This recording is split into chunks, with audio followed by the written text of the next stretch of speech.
우리 함께 먼저 인사부터 나누도록 하겠습니다. 주님 부활하셨습니다. 서로 인사하겠습니다. 네, 감사합니다. 부활 주일 예배에 함께 참여하신 한성교회 모든 성도 여러분을 환영하고 축복합니다. 부활하신 우리 주님께서 지금 여기 나 있는 곳에 함께 계십니다. 부활의 은총과 신비가 여러분 모두에게 충만하시길 간절히 기원합니다. 저는 앞으로 7주간 돌이켜 행하는 신앙이라는 주제로 말씀을 전해드리려고 합니다. 오늘은 그 첫 번째 시간입니다. 알고 나면 이미 아는 것, 이런 제목으로 함께 은혜의 말씀 나누도록 하겠습니다. 고난주간 특별 새벽 기도의 기간 동안 제가 우리 성도님들에게 금식 한 끼 정도 하셨으면 하고 권면해 드렸는데요. 금식 어떻게 해보셨는지요? 우리가 금식을 하거나 또는 굶식을 해본 분들은 알잖아요. 배가 고프면 이상하게 후각이 매우 예민해집니다. 백종원 씨보다 아마 더 음식 냄새 잘 맡을지도 모르겠습니다. 근데 반대로 우리의 미각은 둔감해집니다. 다 맛있어지거든요. 시장이 반찬이라는 말이 괜히 나온 것이 아니지요. 근데 제 생각에는 우리의 미각이 배고플 때 둔감해지는 것이 아니라 미화되는 것이라고 생각합니다. 그러니까 뭐든 다 맛은 있겠죠. 근데 덜떠름하고 쌉싸름한 맛, 쓴맛까지도 달게 느껴지니까요. 배가 고프면 늘 먹던 음식이 그렇게 새롭게 재인식되기 마련입니다. 늘 먹던 음식인데 처음 먹는 음식처럼 느껴지죠.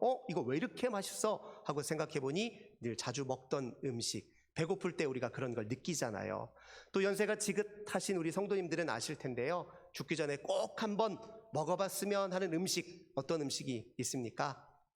많은 분들이 이렇게 대답하시는 것 같아요. 배고팠던 시절에 먹던 그 음식. 가만히 돌이켜보니까 세상에서 가장 맛있는 음식, 진귀한 음식이 우리의 추억 속에 이미 있었고 우리 곁에 늘 가까이 있었다는 사실을 배고픈 순간에 우리는 깨닫습니다. 좋은 건 맛있는 건 먹으러 맛집 투어 많이 하잖아요. 맛있는 음식 먹으려고 맛집 투어만 할 것이 아니라 금식도 한번 해보십시오. 맛있는 음식 찾으려면 그 맛집 투어 말고도 또 방법이 있는데요. 시인의 눈으로 우리 음식을 한번 감상해 보십시오. 배고픈 사람의 심정으로 감사하는 마음으로 음식을 드셔보십시오. 그러면 그것이 가장 맛난 음식이 되겠지요. 이제 성도님들에게 여쭙겠습니다. 예수 믿는 삶 정말 행복하시고 맛깔스럽고 정말 의미 있고 정말 가치 있다라고 그렇게 여기십니까? 정말 그렇게 확신하십니까? 이렇게 질문을 던지면 자신이 없는 분들도 간혹 있습니다. 네, 제가 예수 믿어서 이 예수 믿는 삶이 좋은 삶이라는 것은 믿긴 하는데, 예수님이 생명이고 진리라는 사실을 믿긴 하는데 아직 조금 솔직히 잘 모르겠습니다. 아직 확신이 없습니다. 경험이 부족한 것 같아요. 뭔가 더 알아야 될 게 있는 것 같습니다. 이렇게 대답하시는 분들도 적지 않는 것 같습니다. 정말 그렇게 예수 믿는 그 신앙에 더 많은 정보가 우리에게 필요할까요? 더 많은 지식이 있으면 정말 예수 믿는 그 맛이 더 느껴질까요? 그렇지만은 않은 것도 같습니다. 세상에 만약에 성경에 통달한 사람만 예수 믿는 신앙의 묘미를 안다면 아마 신학대학 교수님들이 제일 행복하실 거예요. 근데 제가 보니까 꼭 그런 것 같지는 않아요. 신학대학 교수님들 중에서도 불행하게도 잘못을 저지르셔서 큰 벌을 받는 분들도 제가 종종 목격했습니다. 목사도 마찬가지예요. 목사라고 마냥 다 행복한 것은 아닙니다. 예수에 관한 정보와 예수에 대한 지식이, 성경 지식이 늘어난다고 절로 예수 믿는 신앙이 즐거워지는 것은 아닙니다. 어떤 의미에서 보면요, 왜 우리가 예수 믿는 신앙이 문제가 되냐?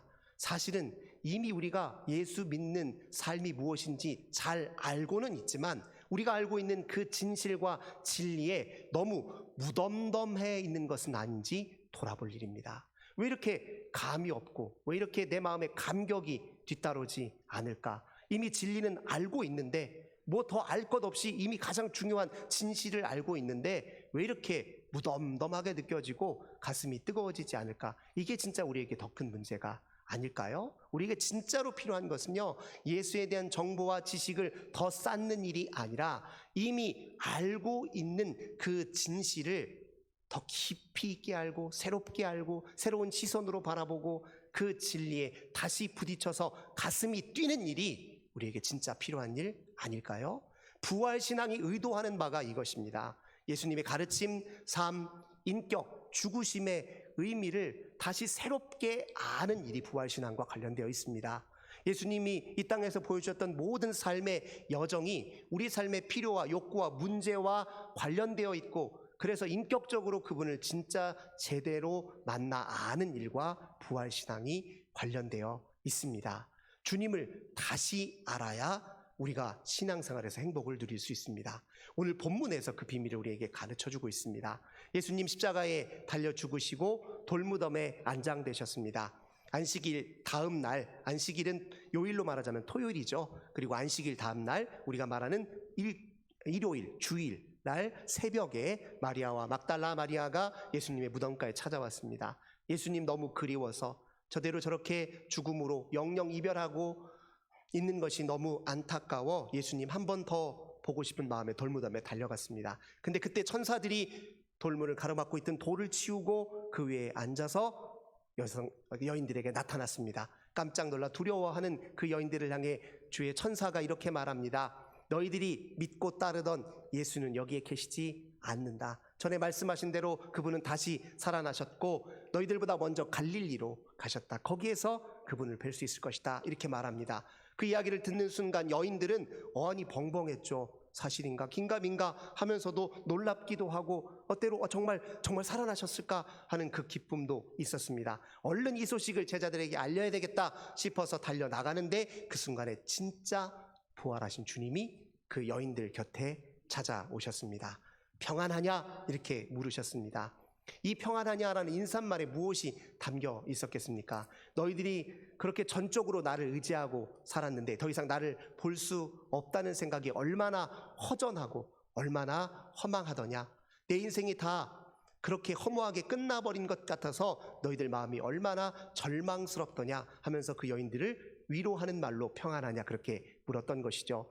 실제로 여인들이고 제자들이고 전부 다 예수님이 십자가에 죽으셨을 때 첫 번째로 느끼는 감정은 뭐냐면 엄청난 단절감과 절망감이었어요.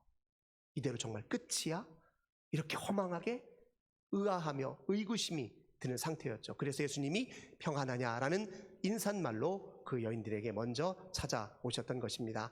여인들은 순간 말문이 막혀버렸습니다. 정말 만감이 교차했습니다. 만감이 교차하면 아무 말도 할 수 없지 않습니까? 감격스럽기도 하고 놀랍기도 하고 때로 다른 한편으로 후회스럽기도 하고 부끄럽기도 했습니다. 주님 영영 이별한 줄 알았는데 다시 만나서 너무 감격스럽고 좋았어요. 근데 다른 한편으로 주님 이렇게 허망하게 끝났어? 이게 뭐야? 그동안 우리 헛수고한 거야? 주님 보여주신 삶 이 모든 게 다 허망한 물건품처럼 사라져버린 거야? 다 실패하신 거야? 라고 의심했던 자기 마음이 부끄럽기도 했겠죠. 놀라움과 부끄러움이 뒤섞여서 그 가슴 속에 요동을 치는데 이상하게 부활하신 그 주님의 현존 가운데 그 여인들의 심령이 변형되기 시작했습니다. 그래서 말문은 막혔지만 냅다 엎드려서 그분의 발을 잡고 그분을 경배하기 시작했습니다. 이 모습은요, 천사들을 통해서 예수님 부활하셨습니다라는 소식을 들었을 때와는 전혀 다른 반응이죠. 예수님 부활하셨다라는 소식을 들은 것과 부활하신 예수님을 직접 만나는 것은 차원이 다른 일입니다. 사랑하는 성도 여러분, 예수 안다고 아는 게 아닙니다.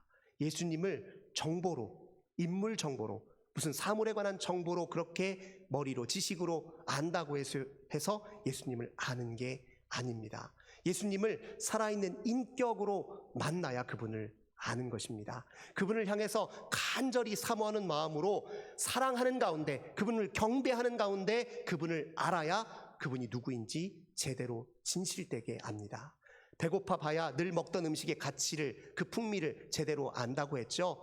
사랑하는 성도 여러분, 예수로 배고파 본 적 있으십니까? 예수로 목말라 본 적 있으십니까? 예수로 배고파야, 예수로 목말라야 살아계신 인격으로 주님을 우리가 만날 수 있습니다. 늘 우리 곁에 계셨던 그분, 그런데 우리는 둔감하여 알지 못했습니다. 그런데 우리 마음에 주님을 사모하고 경배하는 마음이 간절하고 타는 목마름으로 간절한 배고픔으로 주 앞에 서게 되면 주님은 우리의 현실보다 더 현실적으로 우리 곁에 계신 분이 됩니다. 우리 자신보다도 우리에게 더 가까이 계신 분으로 우리에게 다가오시는 분이 바로 우리 주님이십니다. 그렇게 여인들의 마음속에 주님이 오셔서 그들이 눈을 밝히 떴습니다. 그들에게 예수님이 뭐라고 말씀하셨습니까? 갈릴리로 돌아가라 이렇게 얘기합니다. 왜 갈릴리로 가라고 하셨을까요? 갈릴리에 도대체 무엇이 있길래요? 거기에 지상 낙원이라도 새롭게 열리게 됐습니까? 예루살렘을 대체할 만한 새로운 도시가 구축되었습니까? 그곳에 숨겨진 보물이라도 다시 발견된 것입니까? 아니에요. 갈릴리는 그대로 평범한 갈릴리였습니다. 그곳에 여전히 평범한 소시민들이 평범한 일상을 살아가고 있습니다. 가난과 질병 속에 신음하는 사람들이 여전히 있었고요. 때로 죄와 폭력 속에서 고통을 당하는 이들도 있었습니다. 그저 평범한 이들이 무리지어 여전히 갈릴리는 그 모습 그대로였는데 주님이 그곳으로 다시 돌아가라고 말씀하십니다. 왜요? 갈릴리는 우리 예수님이 사역을 시작하신 첫 출발점이었기 때문에 그렇습니다. 갈릴리는 예수님 사역의 중심점이었고 갈릴리에서 예수님은 제자들을 부르셨고 그들과 동행의 첫 발을 떼셨습니다.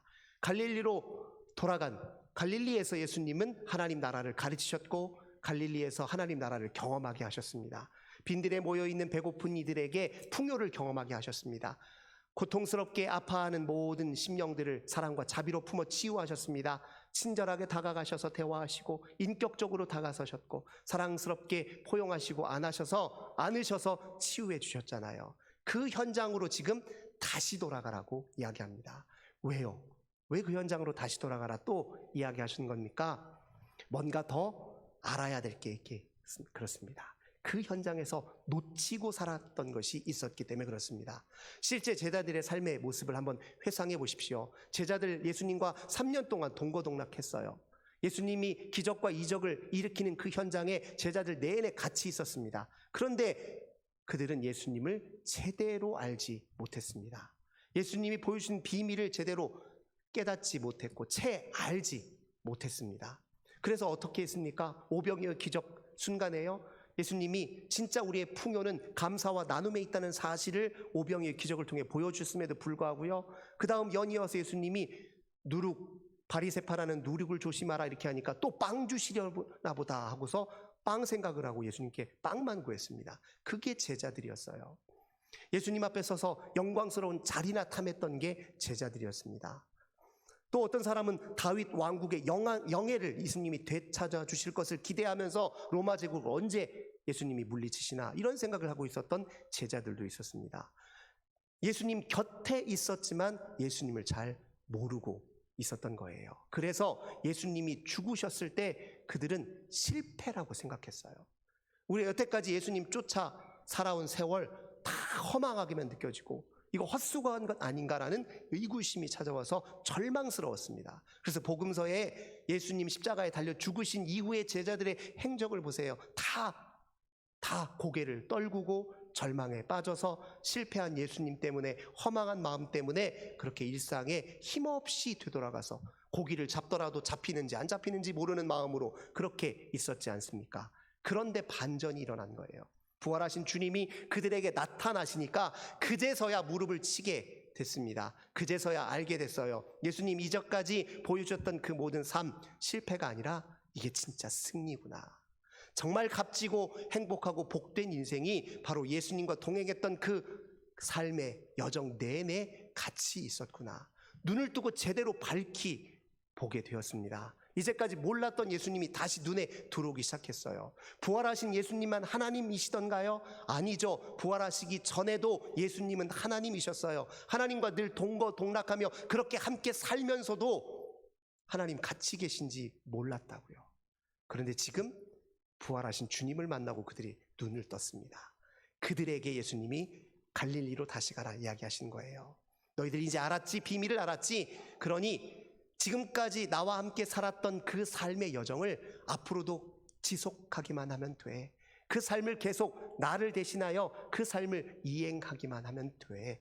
단 새로운 마음 가지고 새로운 시선으로 새로운 태도로 새로운 자세로 새로운 인식으로 내가 너희들에게 보여줬던 모든 삶의 여정 가르침 다시 봐, 다시 가슴에 담아, 다시 그 말씀 위에 다시 든든히 너희 자신을 세워. 이런 의미에서 지금 예수님께서 갈릴리로 돌아가라 말씀하신 겁니다. 사랑하는 성도 여러분, 예수님이 왜 부활하신 줄 압니까? 우리가 예수님께 대하여 너무 냉랭해졌기 때문에 그렇습니다. 우리가 예수님께 대하여 너무 무덤덤해져서 예수님이 우리에게 다시 불씨를 일으켜 주시려고, 신앙의 열정을 다시 되살려 주시려고, 주님이 우리 곁에 계신다는 것을 그 생생하게 더 깊이 경험하고 인격적으로 깊이 만나게 하시려고 주님 부활하여 우리 곁에 오셨습니다. 주님의 말씀이야말로 우리가 유일하게 붙잡고 우리의 생명을 지켜줄 말씀이라는 사실을 다시 한번 가슴에 새겨 그 말씀의 기초 위에서 주님과 함께 삶을 새롭게 시작하라, 그렇게 우리에게 일깨워 주시려고 주님 부활하여 우리 곁에 오셨습니다. 우리는 늘 생각합니다. 진짜 행복한 사람 어디 있나? 더 좋은 환경에 있지 않나? 더 많은 재물에 있지 않나?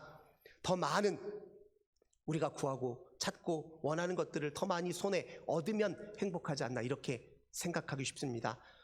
물론 그 모든 것 있으면 좋지요. 그 모든 것 행복의 일부이기도 분명한 사실입니다. 그러나 없어도 부족해도 괜찮습니다. 절망 아닙니다. 주님을 다시 새로운 눈으로 바라보십시오. 부활하신 주님을 다시 중심에 다시 모시고 살아보십시오. 주님 말씀을 다시 한번 가슴에 새기고 그 말씀의 기초 위에서 그 말씀을 실천하며 그 말씀을 쫓아 살아가며 다시 우리 신앙을 고추 세워보십시오. 그러면 우리가 그렇게 바라는 행복이 이미 우리 곁에 가까이 있다는 걸 알게 될 것입니다. 주님 부활하신 주님을 통해서 알고 나면 이미 우리가 알고 있던 진실이 더 드러나게 되어 있습니다. 주님 부활하신 주님 만나고 나니 이미 우리 생애 곳곳에 주님 함께 계셨다는 것을 깨닫게 됩니다. 평범하고 보잘것없는 우리 인생 속에 주님의 은혜가, 주님의 섭리가, 주님의 사랑이 이미 깃들어 있다는 사실을 우리는 재인식할 수 있습니다.